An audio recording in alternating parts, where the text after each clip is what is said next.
ಇವತ್ತು ಸುಶಾಸನ ದಿನ. ಇಡೀ ದೇಶದಲ್ಲಿ ಭಾರತೀಯ ಜನತಾ ಪಕ್ಷದ ವತಿಯಿಂದ ವಿಜೃಂಭಣೆಯಿಂದ ಆಚರಣೆ ಮಾಡತಕ್ಕಂತ ಒಂದು ಹಬ್ಬ. ಹಳ್ಳಿಯಿಂದ ಹಿಡಿದು ದಿಲ್ಲಿಯವರೆಗೆ ಇದನ್ನ ಭಾರತೀಯ ಜನತಾ ಪಕ್ಷದ ಕಾರ್ಯಕರ್ತರು, ಮುಖಂಡರು ಆಚರಣೆ ಮಾಡ್ತಾರೆ.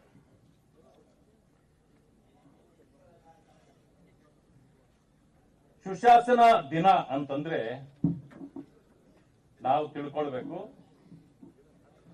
ಪ್ರಜಾಪ್ರಭುತ್ವದ ಮೌಲ್ಯಗಳನ್ನು ಬಲಪಡಿಸುವುದು, ಜನರು ತಮ್ಮ ಹಕ್ಕು ಮತ್ತು ಕರ್ತವ್ಯಗಳಿಗೆ ಬಾಧ್ಯರಾಗಿ ಜಾಗೃತರಾಗಲು ಪ್ರೇರೇಪಿಸುವುದು,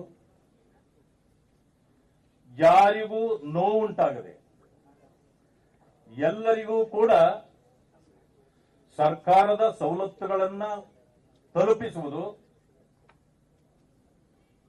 ಯಾರು ನೊಂದವರಿದ್ದಾರೆ ಅವರ ಕಣ್ಣೀರನ್ನ ಒರೆಸ್ತಕ್ಕಂಥದ್ದು. ಹೀಗೆ ಮೌನವಾಗೇ ಮಾಡತಕ್ಕಂಥ ಕೆಲಸವನ್ನ ಸುಶಾಸನ ದಿನ ಅಂತ ಕರೀತೇವೆ.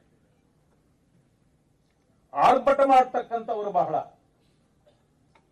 ಆದರೆ ಆರ್ಭಟವನ್ನೇ ಮಾಡದೆ ಮೌನ ಸಂಘರ್ಷವನ್ನ ಯಾರು ಮಾಡ್ತಾರೋ, ಜನರ ಕಣ್ಣೀರನ್ನ ಯಾರು ಒರೆಸ್ತಾರೋ, ಎಲ್ಲ ರೀತಿಯ ಸೌಲಭ್ಯಗಳನ್ನ ಅರ್ಹರಿಗೆ ತಲುಪಿಸ್ತಾರೋ ಅವರನ್ನ ನಾವು ಈ ರೀತಿ ನಮೂದಿಸ್ತೇವೆ. ವಿಶೇಷವಾಗಿ ಈ ದಿನ ಅಟಲ್ ಬಿಹಾರಿ ವಾಜಪೇಯಿಜಿಯವರ 100ನೇ ಜನ್ಮದಿನ ಕೂಡ. ಹೀಗಿರ್ತಕ್ಕಂಥ ಸಂದರ್ಭದಲ್ಲಿ ಇಡೀ ದೇಶ ಅವರನ್ನ ಯಾವ ರೀತಿ ನಮೂದು ಮಾಡ್ತಿದ್ರು? ಅಜಾತ ಶತ್ರು. ಈ ಪದವನ್ನ ಎಲ್ಲರಿಗೂ ಬಳಸಲಿಕ್ಕೆ ಸಾಧ್ಯ ಇಲ್ಲ. ಅಜಾತ ಶತ್ರು ಅಂದ್ರೆ ದೇಶದಲ್ಲಿ ಹಲವು ಜಾತಿಗಳಿವೆ, ಧರ್ಮಗಳಿವೆ, ಪ್ರಾಂತ್ಯವಾರು ಇರ್ತಕ್ಕಂಥ ನಾವೆಲ್ಲರೂ ಕೂಡ ಒಬ್ಬ ವ್ಯಕ್ತಿಯನ್ನ ಅಜಾತ ಶತ್ರು ಅಂತೇಳಿ ನಾವು ನಮೂದು ಮಾಡಿದರೆ ಅದು ದೇಶದಲ್ಲಿ ಒಬ್ಬ ವ್ಯಕ್ತಿಗೆ ಕೊಡತಕ್ಕಂಥ ವಿಶೇಷ ಗೌರವ. ಇಂಥ ಸಂದರ್ಭದಲ್ಲಿ ಮಾನ್ಯ ಅಟಲ್ಜಿ ಅವರು ಈ ಗೌರವಕ್ಕೆ ಪಾತ್ರರಾಗಿದ್ದಾರೆ. ಅದೇ ರೀತಿಯಲ್ಲಿ ಯಾರ್ಯಾರು ಈ ದೇಶದಲ್ಲಿ ಕೆಲಸ ಮಾಡಿದ್ದಾರೆ, ತಮ್ಮನ್ನ ತಾವು ಸಮಾಜ ಸೇವೆಗೆ ತೊಡಗಿಸಿಕೊಂಡಿದ್ದಾರೆ, ಇಂಥವರನ್ನ ನಾವು ಅದೇ ರೀತಿಯಲ್ಲಿ ನಮೂದಿಸ್ತೇವೆ, ಕರೀತೇವೆ, ಗೌರವಿಸ್ತೇವೆ. ಅದಕ್ಕೆ ವಿಶೇಷವಾಗಿ ಇವತ್ತು ಮುಖಂಡರೆಲ್ಲರೂ ಸೇರಿ ರಾಮಚಂದ್ರ ಗೌಡರನ್ನ ಅಭಿನಂದಿಸ್ತಕ್ಕಂಥ, ಗೌರವಿಸ್ತಕ್ಕಂಥ ಕಾರ್ಯವನ್ನ ಮಾಡಿದ್ದೇವೆ. ನಿಜವಾಗಿಯೂ ನಾವೆಲ್ಲರೂ ಭಾಗ್ಯಶಾಲಿಗಳು. ಅಶ್ವಥ್ ನಾರಾಯಣರವರು ಅವರ ಬಗ್ಗೆ ವಿವರಣೆ ನೀಡುವಾಗ ಅವರ ಶ್ರಮ ಎಷ್ಟು, ಈ ಪಕ್ಷಕ್ಕೆ ಅವರು ಯಾವ ರೀತಿಯಲ್ಲೆಲ್ಲ ದುಡಿದಿದ್ದಾರೆ, ಕಾರ್ಯಕರ್ತರನ್ನ, ಸಂಘಟನೆಯನ್ನ ಯಾವ ರೀತಿಯಲ್ಲಿ ಬಲಪಡಿಸಿದ್ದಾರೆ, ಕಷ್ಟ ಸಂದರ್ಭಗಳಲ್ಲಿ ಅವರು ಕಾರ್ಯಕರ್ತರನ್ನ ಯಾವ ರೀತಿಯಲ್ಲಿ ಉರುದುಂಬಿಸ್ತಿದ್ರು ಅಂತಕ್ಕಂಥದ್ದನ್ನ ವಿವರಿಸಿದ್ದಾರೆ. ಅವರೊಬ್ಬರು ಮಾತ್ರ ಅಲ್ಲ, ಹೀಗೆ ಪಕ್ಷದಲ್ಲಿ ಅನೇಕರು ಈ ರೀತಿಯ ಕೆಲಸಗಳನ್ನ ಮಾಡಿದ್ದಾರೆ. ಆದರೆ ಎಲ್ಲರನ್ನೂ ಒಂದೇ ಸಾರಿಗೆ ಗೌರವಿಸಲಿಕ್ಕೆ ಅಥವಾ ಅಭಿನಂದಿಸಲಿಕ್ಕೆ ಸಾಧ್ಯ ಆಗದಿರಬಹುದು. ಆದರೆ ಅಂತಹ ಉನ್ನತ ಉತ್ತಮ ಕಾರ್ಯವನ್ನ ಮಾಡ್ತಕ್ಕಂಥ ಸರ್ವರಿಗೂ ಕೂಡ ಇವತ್ತು ರಾಮಚಂದ್ರ ಗೌಡರಿಗೆ ನಾವು ಕೊಟ್ಟ ಅಭಿನಂದನೆ ಅಥವಾ ಸನ್ಮಾನ ಅವರ ಮೂಲಕ ಎಲ್ಲರಿಗೂ ತಲುಪಿದೆ ಅಂತಕ್ಕಂಥದ್ದು ನನ್ನ ಭಾವನೆ.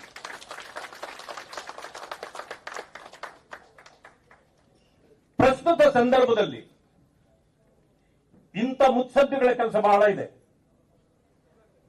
ಯಾಕೆ ಅಂತಂದ್ರೆ ಸಂಘಟನೆ ಬಹಳ ಬಲಗೊಳ್ಳಬೇಕಾಗಿದೆ.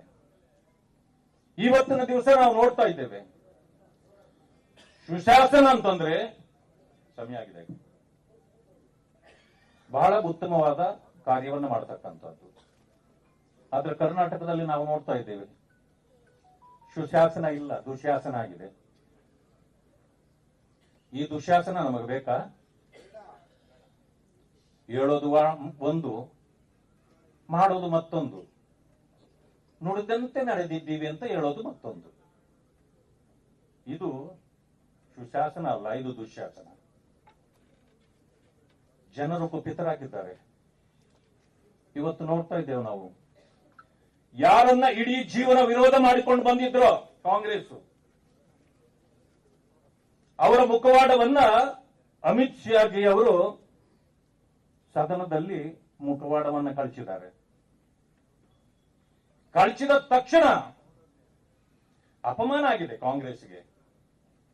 ಆ ಅಪಮಾನವನ್ನ ಅಂಬೇಡ್ಕರ್ಗೆ ಅಪಮಾನ ಮಾಡಿದ್ದಾರೆ ಅಂತಕ್ಕಂಥ ದಾರಿ ತಪ್ಪಿಸುವ ಕೆಲಸವನ್ನು ಮಾಡ್ತಿದ್ದಾರೆ.